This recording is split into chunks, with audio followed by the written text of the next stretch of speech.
berusahalah mendapatkannya. Bapak Ibu Saudara yang dikasihi oleh Tuhan, kalau kita lihat kisah tadi, kemudian kita membaca anjuran Daud ini. Daud berkata, mari anak-anak belajar, aku akan mengajarkan takut akan Tuhan. Seperti apa takut akan Tuhan? Dia rinci di ayat 13 seterusnya. Siapa yang mengingini umur panjang, menikmati yang baik, jaga lidah terhadap yang jahat dan bibir dari ucapan menipu. Jauhi yang jahat dan lakukan yang baik, carilah perdamaian dan berusahalah mendapatkannya. Ada 3 poin yang Daud singgung di sini. Bibir yang menjauhkan dari pernyataan yang menipu, jauhi yang jahat, dan kemudian cari perdamaian. Tapi kita lihat dengan apa yang terjadi. Daud mengajar untuk menghindari penipuan, tetapi di hadapan ketika Daud lari sampai di satu tempat di daerah Nob, bertemu dengan imam-imam, Daud menipu para imam di Nob. Dia bilang, aku diutus raja untuk satu tugas yang rahasia. Sampai pengikut-pengikut saya suruh pergi. Saya sendiri.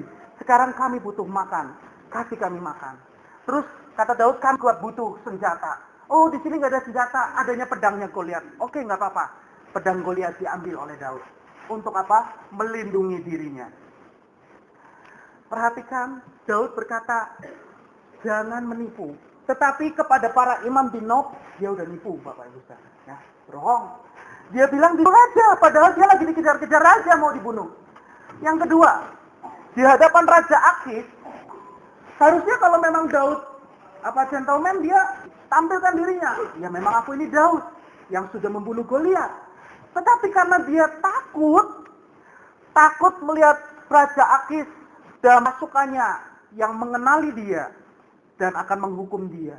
Daud pura-pura jadi orang gila.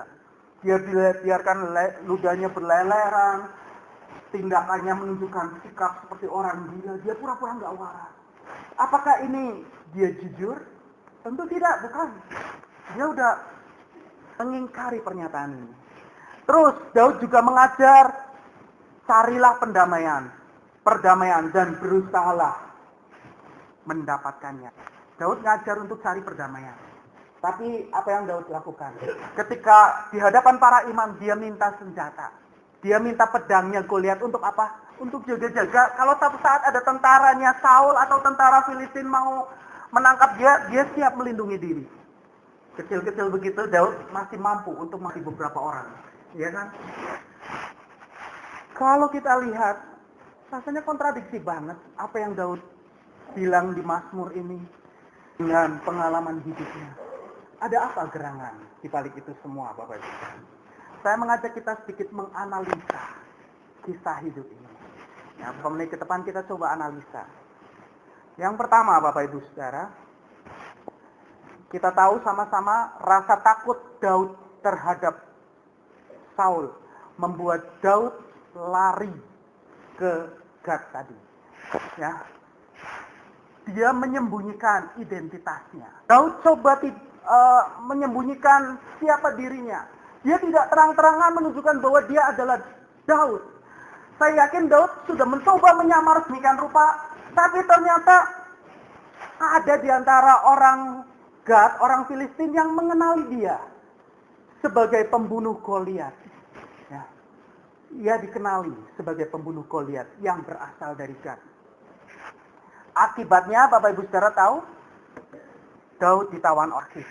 Bapak Ibu Saudara boleh membuktikan di Mazmur 56 ayat 1.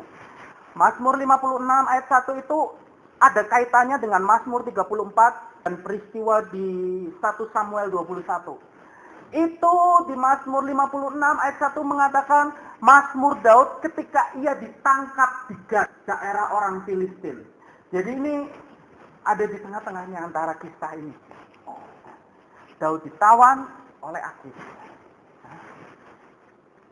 Terus Bapak Ibu Saudara, setelah Daud ditawan, kemudian Daud mulai dengar omongan tentara-tentara Filistin itu yang menangkap dia. Mereka mulai kasak-kusuk, wah ini Daud yang udah membunuh pahlawan kita Goliat. Dia ini pasti harus dimati karena dia sudah mengalahkan pahlawannya kita. Daud dengar dan dia mulai ketakutan. Dia mulai menyadari kusinya. Wow, saya ini sekarang tawanan di Filistin. Mereka pasti marah karena Goliat aku yang bunuh. Gimana caranya supaya saya bisa selamat? Kalau Bapak Ibu Saudara perhatikan, pelajari Mazmur 56. Di sana itu benar-benar menunjukkan perasaan Daud sebenarnya ketika dia ada di Filistin ini. Perasaan Daud terdalam itu ada di Mazmur 56. Kita pikir Daud itu seorang yang berani, orang pahlawan. Ternyata di hati kecil Daud ada rasa takut. Dia begitu takutnya sampai dia kemudian mulai berpikir bagaimana caranya supaya saya menghindari hukuman dari Raja Akis, hukuman dari tentara Filistin. Itu sebabnya dia kemudian berpura-pura gila. Jadi orang gila. Supaya apa? Raja Akis pikir ngapain dia menghukum mati orang gila. Suruh pergi aja. Dan benar Bapak Ibu Saudara. Gara tampilannya seperti orang gila, Daud diusir. Tadi Mazmur 34 katakan ketika Daud diusir dari hadapan Akis. Daud diusir karena Raja Akis nggak mau ngapain urusan sama orang gila seperti ini. Dan tahukah Bapak Ibu Saudara, memang Mazmur 34 itu tadi peristiwa Daud sedang mengingat peristiwa waktu dia ada melarikan diri dari Saul, kemudian dia diusir dari Filistin. Kemudian satu ketika semua sudah lewat, Daud mencoba mengingat pengalamannya. Dia merimain kembali pengalaman dia dulu, waktu dia lari dari Saul. Wah, dengan ketakutan, dia pergi ke daerah Filistin. Sampai di Filistin, orang Filistin juga akan menghukum mati dia. Dia harus pura-pura gila supaya selamat. Dan tahukah Bapak Ibu Saudara, apa yang Daud lakukan itu? Itu semua didasari oleh rasa takutnya terhadap manusia. Nah, saya senang dengan kalimat ini. Semua yang Daud alami itu didasari karena rasa takutnya terhadap Saul dan Raja Akis. Kita mengatakan terkutuklah orang yang mengandalkan manusia. Kalau kita takut sama manusia, kita terkutuk. Tapi kalau kita mengandalkan Tuhan, mengutamain takut akan Tuhan, kita jadi orang yang diberkati Tuhan luar biasa. Nah, kalau kita baca di Mazmur pasal 56, coba lihat sebentar, Mazmur 56, ayat 4 dan 5 Bapak Ibu Saudara. Mazmur 56, Mazmur 56 ayat 4 dan 5, atau mulai ayat 2 sampai 5.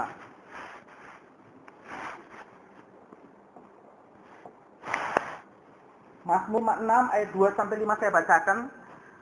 Kasihanilah aku ya Allah, sebab orang-orang menginjak-injak aku sepanjang hari. Orang merangi dan menghimpit aku. Seteru-seteruku menginjak-injak aku sepanjang hari. Banyak orang yang memerangi aku dengan sombong. Ini perasaan Daud. Dia takut karena dia sedang lari dari Saul. Di depannya Raja Akis tentaranya udah nangkep dia. Mereka mulai ngomongin mereka untuk menghukum mati Daud. Dia mulai takut. Lalu apa yang terjadi? Ayat 4 dan 5. Waktu aku takut. Ini Daud jujur loh. Dia bilang, waktu aku takut, aku percaya kepadamu. Ketika Daud mulai takut, dia udah gak tahu lagi mesti ngapain. Dia belajar untuk percaya sama Tuhan. Kepada Allah yang janjinya kupuji. Kepada Allah aku percaya. Aku tidak takut. Apakah yang dapat dilakukan manusia terhadap aku? Saya yakin waktu peristiwa ini terjadi, Daud belum sanggup ngomong seperti itu. Itu sebabnya Daud, dia pura-pura gila. Tapi setelah itu lewat. Dari pengalaman-pengalamannya, ketika Tuhan lewatkan dia dari pedang Saul, dilewatkan dari hukuman Raja Akis. Akhirnya dari pengalaman yang sudah dia lalui bersama Tuhan, Daud sampai kepada satu pengakuan iman yang luar biasa. Waktu aku takut, kalau aku menghadapi ketakutan, aku percaya kepadamu Tuhan. Aku percaya. kepada Allah yang firman-Nya kupuji. Kepada Allah aku percaya. Aku tidak takut. Ini semua tidak muncul begitu saja. Ini muncul setelah Daud melewati pengalaman bersama dengan Tuhan. Sekalipun ketika menjalaninya, ada rasa takut. Dan boleh saya katakan, Daud ini sebetulnya gagal dalam pengalaman itu. Kenapa? Karena dia mulai pakai cara-cara manusia.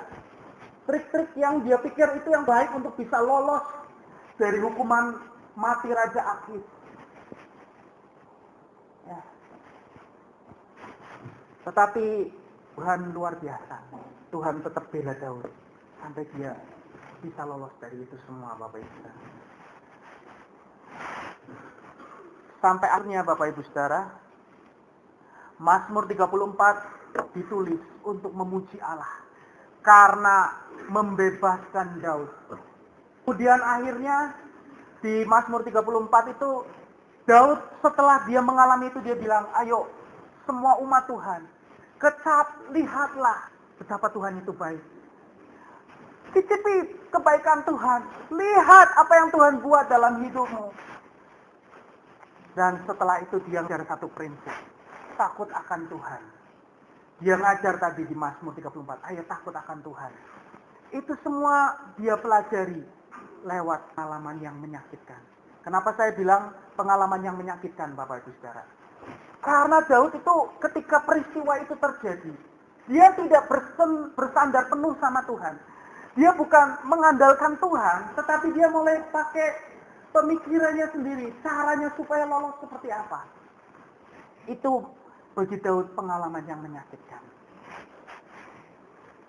Satu hal yang saya dapetin dari kisah Daud ini, Tuhan melepaskan Daud dari kebinasaan, dari pedang Raja Akis, bukan karena kebenaran Daud. Kalau kita lihat Daud gak benar. Daud udah pura-pura gila, udah nipu para imam loh, sampai akibatnya 80 orang lebih keturunan imam di Nob itu semua dibunuh. Yang selamat cuma satu, Abiatar. Ini semua akibat kebohongan Daud. 80 orang imam kurang lebih dibunuh di Nob. Sekali lagi Tuhan melepaskan Daud bukan karena kebenaran Daud, tetapi karena hubungannya dengan Tuhan. Saya sangat senang dengan kalimat ini, Bapak Ibu Saudara. Tuhan melepaskan Daud bukan karena kebenarannya, tetapi karena hubungannya Daud dengan Tuhan. Kalau kita menjadi orang-orang yang mengasihi Tuhan, orang-orang yang percaya kepada Tuhan, kita terhubung dengan Tuhan, maka Tuhan akan menyelamatkan kita seperti pengalaman Daud. Bukan kata benar, mungkin selama perjalanan iman kita, ada kemungkinan kita jatuh bangun dalam dosa. Artinya bukan sengaja berbuat dosa. Ada berjalan kita kemungkinan tersandung dengan hal-hal yang mungkin kita pikir, saya akan coba jalan hidup dalam kebenaran dan kekudusan. Tapi tanpa kita sadari kadang sedikit-sedikit kita bohong. Kadang kita menyakiti perasaan orang lain, orang terdekat dengan kita. Ini kan kegagalan kita. Tetapi kalau kita di dalam Tuhan, Dia akan menyelamatkan kita karena kita terhubung dengan Dia. Bapak Ibu Saudara, kalau kita urutkan rangkaian ayat-ayat yang tadi kita baca, maka itu dimulai dari gini. Dari 1 Samuel 21 ayat 11, ketika Daud digat, itu hubungannya dengan Mazmur 56. Dia awalnya lari dari Saul, kemudian ditangkap, digat, di Mazmur 56 itu. Kemudian akhirnya dia diusir, Mazmur 34 itu. Tapi sekali lagi, Mazmur 34 dan Mazmur 56 ini memang menceritakan pengalaman Daud waktu dia diusir dari Gad, waktu dia ditangkap di